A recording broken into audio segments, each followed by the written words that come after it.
Thank you, Mr. Speaker. Mr. Speaker, mine may be a little longer because I've been here longer than Honorable Wandai. But Honorable Speaker, allow me to start by saying that today, as I make this final contribution on the floor of this Honorable House, with a lot of humility, gratitude, and honor, I want to give special thanks to the Almighty God, who gave me the energy and the noble commitment to stay focused on my role as Suba South MP for nearly 2 decades. Like all members who have spoken in this House, these wonderful debates approving our nominations, it's going to be a great wrench to leave the House. But as the book of Ecclesiastes 3:1-8 says, for everything there is a season and a time for every matter under heaven. Today comes that day to say goodbye to the Legislative Assembly. Amen. Honorable Speaker, as you are all aware, 2 weeks ago, His Excellency the President, Dr. William Samoei Ruto, nominated me as the Cabinet Secretary for National Treasury and Economic Planning, an appointment which I heartily accepted. Consequently, I have since been vetted by the Committee on Appointments and approved by this House to assume the new role.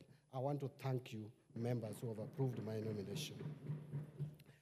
By extending this hand of cooperation, may I exceptionally thank His Excellency the President for trust he bestowed upon me to sit at the topmost decision-making organ of the country. I am humbled by the warm gesture and remain mindful of the aspirations and expectations of Kenyans as I assume the office as the Cabinet Secretary, National Treasury and Economic Planning. Simply put, the people of Kenya are entrusting me with their granary. Honorable Speaker, in the backdrop of this long political journey, I wish to acknowledge my party leader, Right Honorable Raila Odinga, and the entire ODM fraternity, who imparted the foundations of knowledge and skills on leadership, as well as trusting me with party leadership positions. I am equally indebted to the space to ride on the same party ticket to Parliament for a record 17 years, priding myself as one of the longest-serving members of this House. I have said one of the longest. The Honorable Shakil Shaberi is complaining, but I have said one of the longest. The opportunity to serve as an assistant minister during the Grand Coalition government, minority leader in the 12th Parliament, Public Accounts Committee chair, and of course, the chairmanship of ODM for a decade. I honestly appreciate your immense support, contribution, and encouragement. Your valuable contribution will always remain treasured in my heart forever. Honorable Speaker, on social aspect or social dimension of this undertaking have been answered to my family, beginning with my late parents for their blessings that I carry with me today to greatness. To my beloved wife, Rhoda Mbadi, and my children, I am forever indebted to you for being my sounding board, always encouraging and pushing me to excel and be the best father and husband. Your full-time prayers, guidance, wisdom, and knowledge in the entire political journey gave me the zeal to proceed even during my lowest moments, and there were many. To my brothers, and that is where I'm going to end my family issues, may God bless you for your relentless efforts to support my academic journey and upbringing, always stepping in for our parents. Exceptional appreciation will go to 2 of my brothers, Stephen Ogola and Maurice Ogalo. If not for you, I would have dropped out of school. My brother, Stephen Ogola, I will never forget how you braved the harsh, cold weather of Kericho tea plantations, denying yourself the basics to get me school fees from your meager savings. I salute you. How I wish our late parents were alive to witness this historic moment. They have always wanted the best for us. May God keep their soul in eternal peace. And to the people of Suba South, I am deeply conscious of the fact that the thrust of dynamic debates and my parliamentary standing on the relevant issues was planted in me at a time of curious and unrelenting search for leadership position by you, my constituents, for 3 terms. I am grateful for the opportunity to serve you as your member of parliament for 15 years. Thank you for your support, organic love, and for ensuring that I won with increased majorities over the years.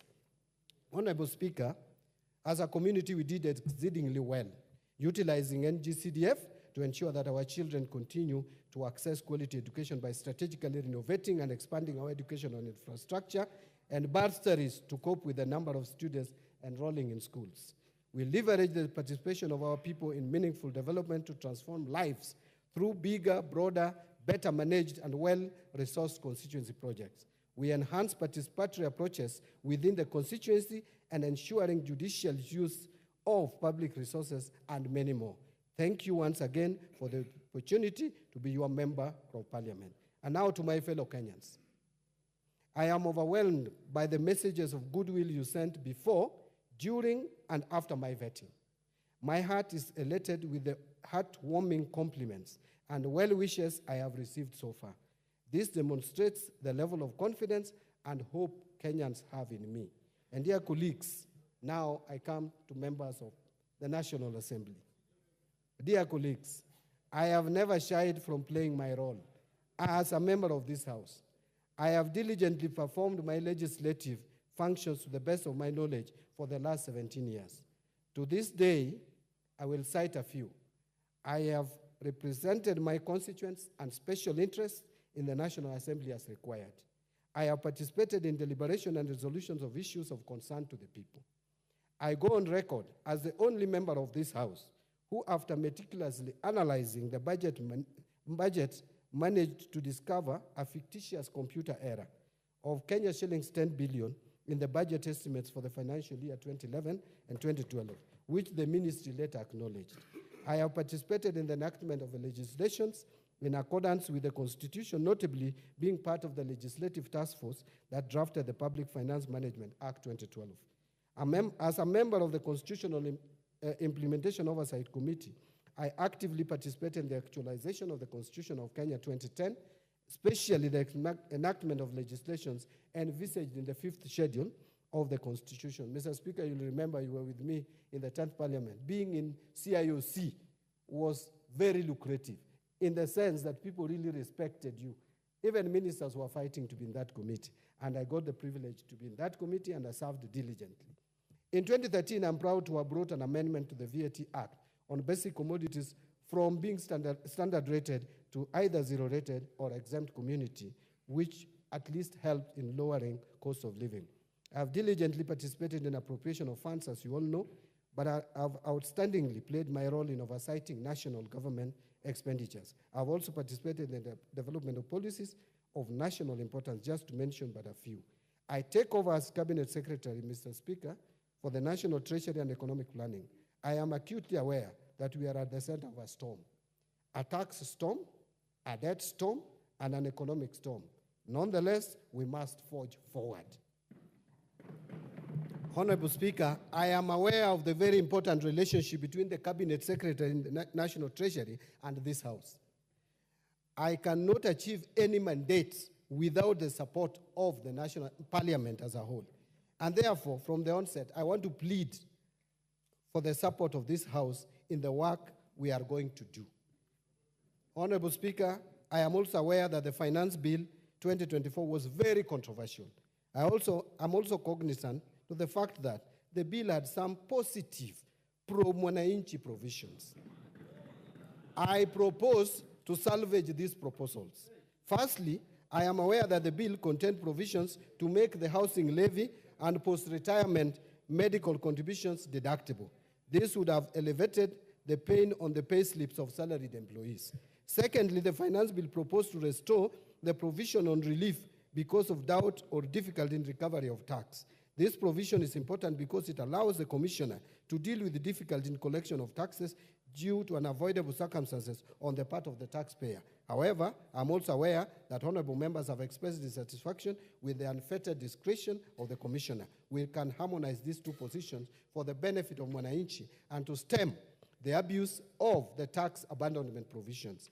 Additionally, the bill was that was also amended by the House Committee, or proposed for amendment, to extend the tax amnesty program as was contained in Section 37E of the Tax Procedures Act for a further 1 year. This is a quick win for both the taxpayer and the government.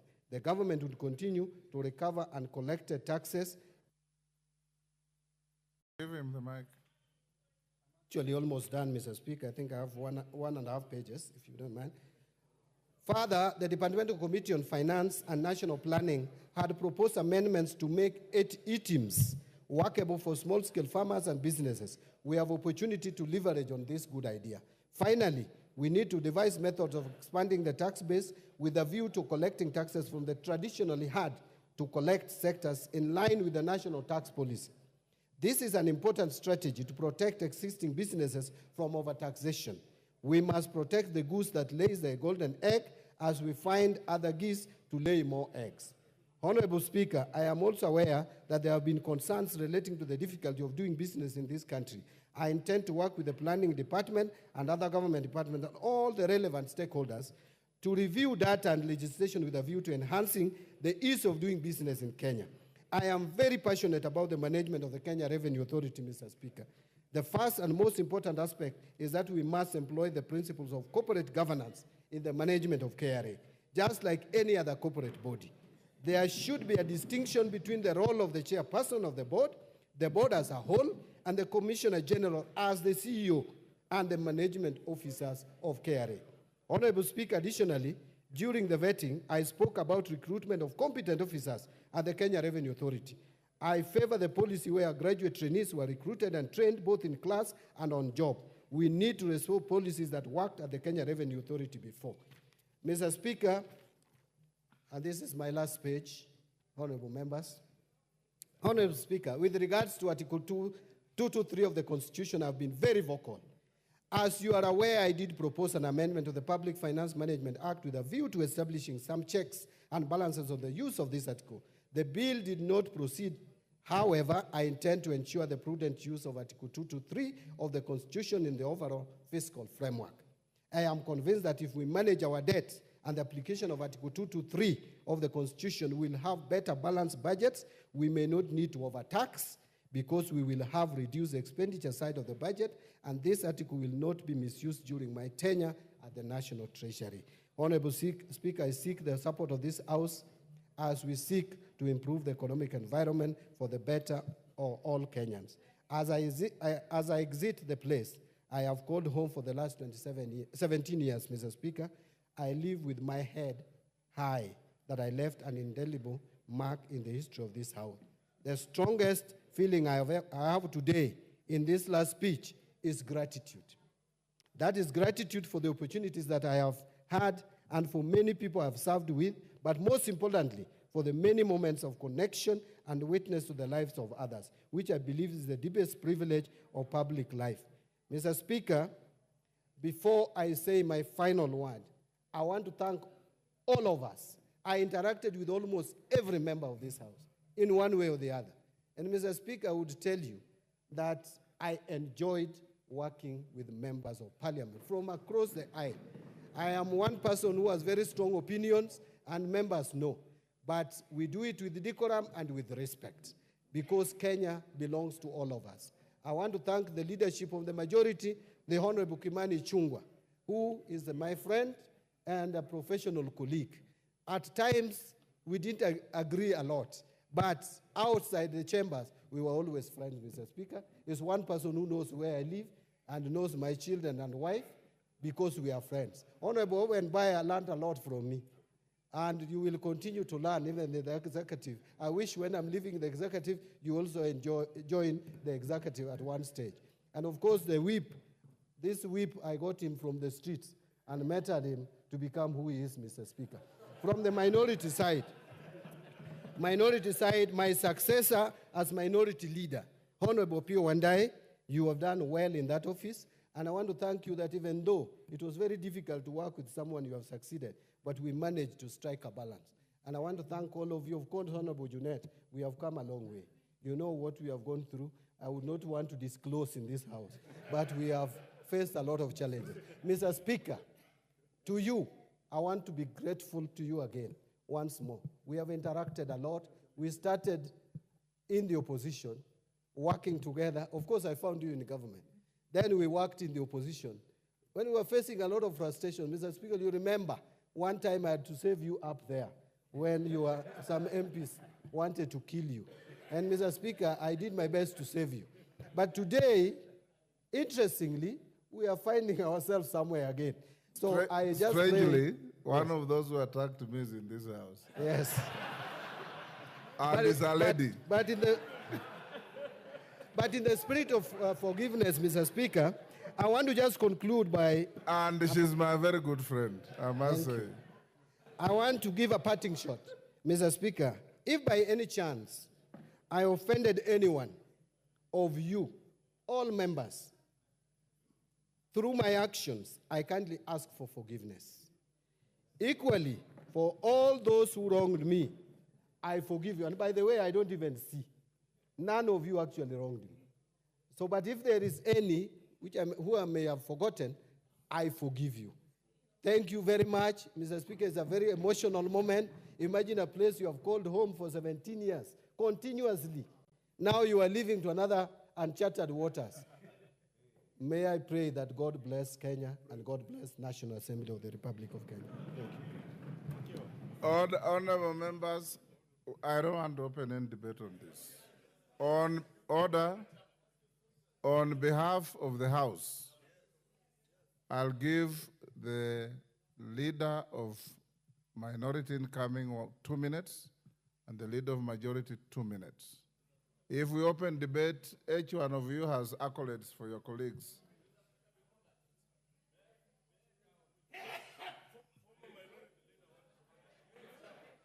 We'll come to that. We'll come to that. What is your point of order, Patrick? Commissioner Macau? Mr. Speaker, with a lot of respects to Honorable Wandai and Honorable Mbadi, I listened to their very beautiful speeches. Honorable Speaker, the 12th Parliament who are in this house as Wiper Party